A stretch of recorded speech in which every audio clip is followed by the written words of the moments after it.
Hey everybody, it's Farmer Marie. I've been a little out of pocket lately, been a little under the weather. No, thankfully I don't have COVID-19. I did test negative. Just a little bit of a stomach bug, kind of got me sidelined, and we're not sure what it is. So garlic and oregano haven't knocked it out. We went ahead with the pharmaceutical. I'm on an antibiotic, so guess what that means?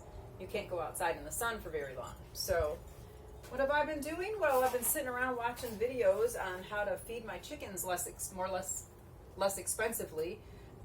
Black soldier flies is something that I've wanted to try to raise more than accidentally for a while, and so I watched a bunch of different videos on black soldier fly bins, and I had a brainstorm that, as the hostess of Smart Source Seafood, a little plug for you, Maddie, hostess for their salmon co-op, I get all these free styrofoam coolers with every shipment every year, and sometimes they come in cracked, but I do still have a bunch of them that are not cracked, and I thought, I bet you I could use those styrofoam coolers. They will help insulate from the elements. They're super thick walled, and it gets really hot in Texas in the summer, of course, and we do get some pretty chilly nights as well. We go below freezing several times a winter, and so I thought, well, that'll be good. So this was my practice one. It has a crack on the side of it, and I thought I'll use that one to try it out and see if it works. So I'm going to show you what I did, and then I have the finished one over here, almost finished.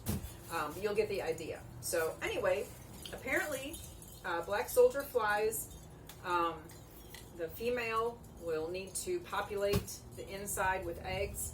So in the lid, we need to create a place for the females to get in. So I'm just using the pipe. I don't need any special tools. I'm just going to bore a hole through the top.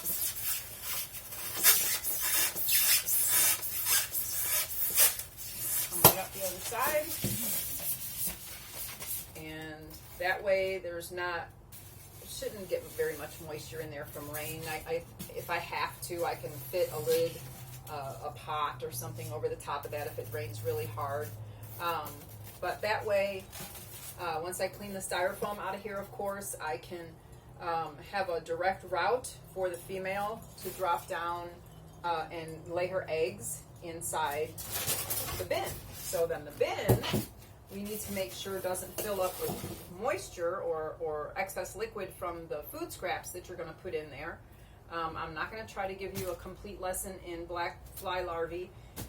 There are far better sources for that out there than me. I just wanted to show you a cheap, easy way to make a little bin for you. So again, I found a bunch of old pieces of PVC. These are just little tiny, I don't know, what is this, like half-inch PVC that I had laying around, and some extra fittings. So I'm going to make a hole in the corner of my cooler, line up where the corner is.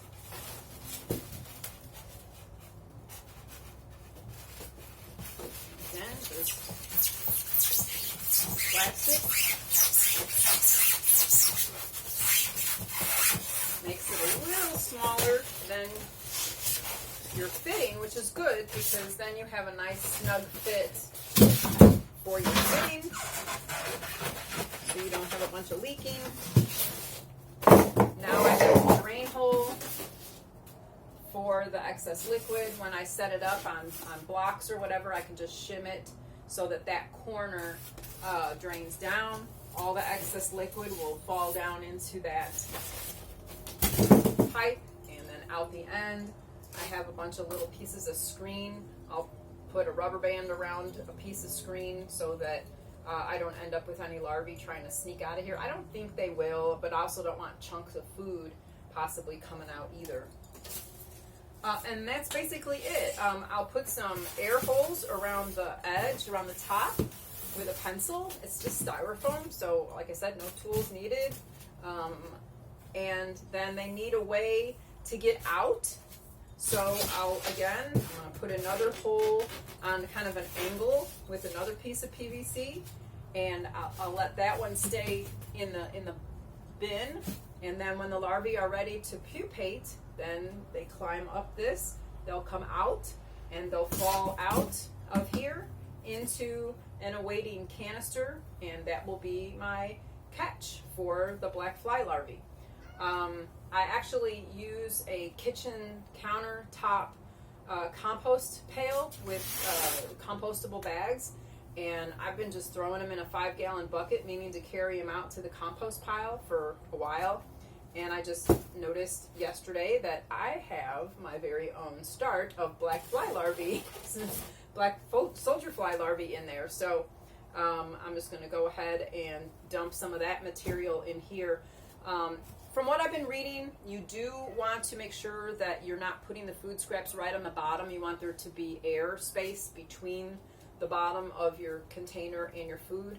So you want to put, whether it's just shredded newspaper, kind of like you would for a worm bin, you can use cocoa fiber, just something that will lift it up off the bottom.